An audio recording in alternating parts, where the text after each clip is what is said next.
Hi කොහොමද ඔයාලට?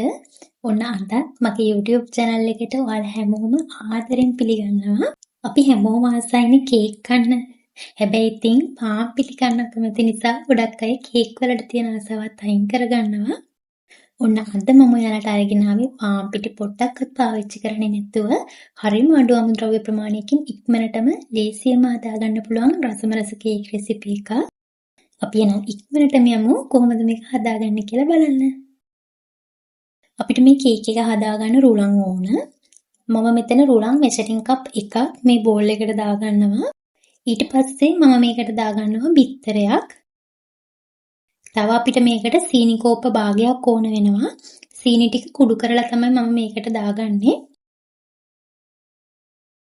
ඊළඟට දාගන්නවා ෆ්‍රෙෂ් මිල්ක් මිලිලීටර් 80ක් විතර. තව අපිට මේකට ඕන වෙනවා තෙල් මිලිලීටර් 60ක්.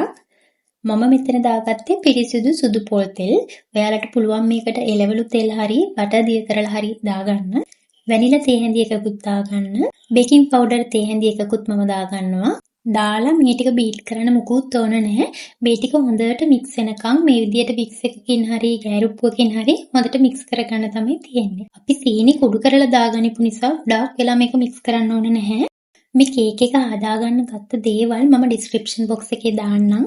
ඒ වගේම තමයි මම මේ ගත්ත ප්‍රමාණ වලින් කේක් ග්‍රෑම් 500ක් වගේ හදාගන්න පුළුවන්. මේ මිශ්‍රණය හොඳට මිශ්‍ර කරගත්තට පස්සේ මම මේකට දාගන්නවා පොල්. මම මේ පොල් ටික ග්‍රයින්ඩ් කරලා හොඳට කබලේ බැදගෙන තෙත ගතිය අයින් කරලා තමයි දාගන්නේ. ඉතින් ඔයාලට පුළුවන් මේ වෙනුවට ඩෙසිකේට් කොකනට් පාවිච්චි කරන්න.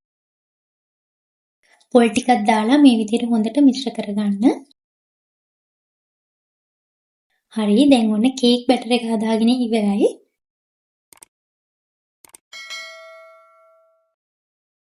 ඊට පස්සේ මේ කේක් බැටර් එක මම මේ විදිහට හොඳට ඔයිල් ගාගනිපු පොඩි ට්‍රේ එකකට දාගන්නවා. ඔයාලා ගන්න ට්‍රේ එක හොඳට ඔයිල් ගාගන්න ඕන.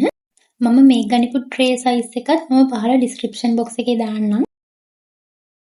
ඊට පස්සේ මේ විදිහට මේක හොඳට ටැප් කරගෙන පොඩි ආට් එකකුත් දාලා සෙල්සියස් අංශ 165ට විනාඩි 30ක් මම මේක බේක් කරගන්නවා. ඔන්න මේ තියෙන්නේ අපි හදාගනිපු රසම රස කේක් එක. බලන්න ලස්සනට ඒක බේක් වෙලා තියෙනවා. අපි බලමුකෝ මේක කපලා කොහොමද කියලා.